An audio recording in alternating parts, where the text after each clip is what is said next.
to set like sleep time on WEBTOON. Today guys, I will show you how to do this. You just need to follow and watch this video till the end. So first, open WEBTOON, and after opening WEBTOON, you just have to come here to this three dots at the corner of the screen. Next, just go click on the settings. Here on the settings, scroll this list down until you found sleep mode. You have to enable this option first. Then you will find time settings, click, and from here you can add a time. So the start and the end.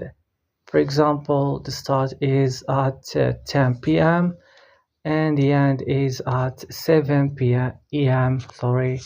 And you can set it as you want.